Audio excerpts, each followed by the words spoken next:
আমাকে যখন অফার করলো সরকার থেকে, মানে সরকার থেকে বলতে একজন, আমি নাম বলবো না, একজন সিনিয়র একজন মানুষ, উনিও কাইন্ড অফ একজন ইনফ্লুয়েন্সার।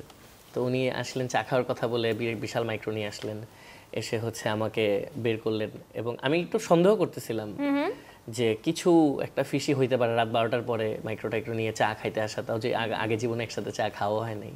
আমি দুইজনকে, শ্রাবণ আমার বন্ধু আর আমার ছোট ভাই, ওদের দূর বলছেন তোরা দূর থেকে একটু ওয়াচে রাখিস, অ্যাটলিস্ট যদি কোনো খারাপ কিছু অ্যাটলিস্ট ভিডিও করে রাখিস, যেন একটা সাক্ষী থাকে আর কি। কারণ ওই টাইমটা তো আমি দেখতেছি রাস্তাঘাটে প্রত্যেকদিনই মানুষ মারা যেতেছে। আমি একটু তাশরিফের কাছে না একটু স্পেসিফিকলি 23 জুলাই রাতের ঘটনা শুনতে চাই। 23 জুলাই রাতের কোন ঘটনাটা আমার একটু মনে করতে হবে।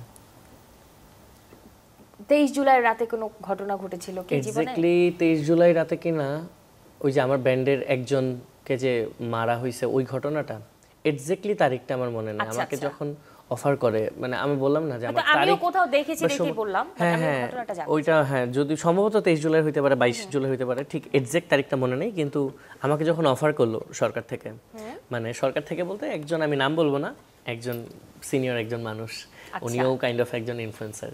তো উনি আসলেন চা খাওয়ার কথা বলে, বিশাল মাইক্রো নিয়ে আসলেন, এসে হচ্ছে আমাকে বের করলেন। এবং আমি একটু সন্দেহ করতেছিলাম যে কিছু একটা ফিশি হইতে পারে, রাত 12টার পরে মাইক্রো টাইক্রো নিয়ে চা খাইতে আসা, তাও যে আগে জীবনে একসাথে চা খাওয়া হয় নাই। আমি দুইজনকে, শ্রাবণ আমার বন্ধু আর আমার ছোট ভাই, ওদের দূর বলছেন তোরা দূর থেকে একটু ওয়াচে রাখিস, অ্যাটলিস্ট যদি কোনো খারাপ কিছু অ্যাটলিস্ট ভিডিও করে রাখিস, যেন একটা সাক্ষী থাকে আর কি। কারণ ওই টাইমটা তো আমি দেখতেছি রাস্তাঘাটে প্রত্যেকদিনই মানুষ মারা যেতেছে, 10 জন 12 জন 5 জন 7 জন করে, খুবই বাজে পরিস্থিতি, খুব ট্রমাটাইজ ছিলাম এমনিতেই। মানে আমরা এটা দেখিনি কখনো আগে। তখন হচ্ছে আমাকে অফার করা হলো, একটু সাইড করে নিয়ে মাইক্রো থেকে নেমে বুঝাইলো প্রথমেই যে সাথে লোকজন আছে, কেউ একজন এক এক সংস্থার, তাদের মতে এনএসআই এর আরো বিভিন্ন সংগঠনের, মানে সংগঠন বলতে সংস্থার। তো আমাকে অফার যখন করলো যে একটা স্ক্রিপ্ট দিয়ে বললো যে এই স্ক্রিপ্ট না বলতে হবে, আমি স্ক্রিপ্টটা দেখে আমার মানে রাগে দুঃখে কষ্টে অভিমান, মানে কি বলবো, মানে উনি আমাকে এটা দিতেছে, আই ফেল্ট লাইক যে আপনি এটা সাপোর্ট করতেছেন কেমনে, আমার দেওয়া তো পরের কথা, আপনি নিজে করতেছেন কেমনে, মানে বলে কেমনে।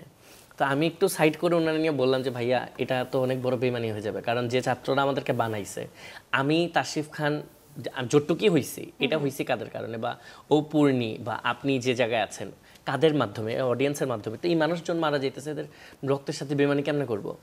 তো উনি আমাকে একটা বোঝানোর চেষ্টা করলো যে দেখো এই সরকার আরও থাকবে 10-12 বছর, টাকা পয়সা কামাইতে চাইলে কিন্তু ওদের সাথে থাকতে হবে, হ্যাঁ, তো এটা একটু বলতে হবে। তখন আমি বুঝলাম যে ওনারা বললাম যে ভাই এটা কোনোভাবে স্কিপ করার করেন। তখন ওদিক থেকে আবার ডাকাডাকি শুরু হয়ে গেছে, মানে যাদের থেকে সাইড করে নিয়ে আসছে ওদিক থেকে, এই তোমরা এখানে এসে কথা বলো। তখন আমি বুঝে গেছি যে ওনার প্রেশার দিবে, ফোর্স করবে। তো ওই জায়গা থেকে আমি আসলে যতই চালাকি করে বেরোর উপায় নেই, আমার প্রথমে রাজি হইতে হবে, ওনাদেরকে বুঝাইতে হবে যে আমি রাজি। তারপরে কেমনে বুঝাবো, আমার মাথায় আরেকটা জিনিস চলতেছিল যে আমার যদি এখন বলে যে আমাদের সাথে একটু আসো, আড্ডা দিতে দিতে তোমরা এই ভিডিওটা করে ফেলো, তাহলে তুমি ধরা। আমি দেখে ওইখানে যে একটু চেষ্টা করছি, যদি আমি অভিনেতা না, তারপরে যথেষ্ট অভিনয় করার চেষ্টা করছি, যে বলছি যে ভাইয়া এটা তো আসলে, আমি কিন্তু লেখক, আমি কিন্তু লিখি অনেক আগে থেকে, প্রায় 10-12 বছর আগে থেকে লিখি। আমি দেখে বলছি ভাইয়া এটা আসলে আর একটু গুছায় করা যাবে কাজটা, আমাকে যদি একটু 2 ঘন্টা সময় দেন, আমি একটু সুন্দর করে এটা এডিট করে আমি আপনাদের কাছে অ্যাপ্রুভাল নিয়ে আমি তারপর ভিডিও করে দিচ্ছি। আমার কথা হলো যে কোনো রকম জান্ডা বাঁচাই, তারপরে প্রয়োজনে আমার যা হওয়ার হবে। তো কোনোভাবে সামহাও কনভিন্স হইছে, যদিও ওইটা করার জন্য আমার মোটিভেশন হিসেবে তখন আমার পকেটের মধ্যে ওই আমার খেয়াল আছে এক্সিম ব্যাংকের করে একটা কাগজ মারা থাকে না বান্ডেলের মধ্যে, এক্সিম ব্যাংকের একটা ছিল 3 লাখ টাকা, আমি তো গণি নেই, ওরা বলছে নাও 3 দিতেছি, আরো যত লাগে পাবা। এবং আমার বলতেছে তোমার অন্য আর কয়জন ইনফ্লুয়েন্সার তুমি ব্যবস্থা করতে পারবা। আমি বলছি ভাই আমার তো ওইভাবে আড্ডাও হয় না কারোর সাথে, ওইভাবে অত বড় সার্কেলও নাই। তারপর বলতেছে 20-50 জন তুমি ম্যানেজ করতে পারবো না। এখন কি বলবো, সামনাসামনি পারবো না বলবো, উপায় নেই। আমি বলছি ভাই চেষ্টা করবো, আমাকে একটু সময় দেন, রাত 4টা পর্যন্ত টাইম দেন, 4টার ভিতরে আমি জানাচ্ছি বলে কোনো রকম ওই টাকা তো দিয়েই দিছে। আমি গেছি, তারপরে হচ্ছে আমি বাসায় যাবো, যখন আমি এখানে ছুটি পাইছি, মানে কাইন্ড অফ ওরা বলছে আচ্ছা ওয়েট করবো, যখন আমি এখান থেকে ছুটতে পারছি পেরে আমি বুঝতে পারতেছিলাম যে আমি যে ভিডিওটা মানা করলে বাসা থেকে উঠাই নিয়ে চলে যাবে।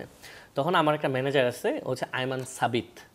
তো ওরে আমি বলছি যে সাবিত তুই টাকা এরকম আমার এরকম কাহিনী আছে, খুব শর্টকাটে বলছি, আম্মুর ফোন থেকে মনে ফোন দিচ্ছিলাম, যেন আমার ফোন থেকে দিলে তোমার ধরা খাবো, কারণ ওরা তো সব ট্র্যাক করতে পারে।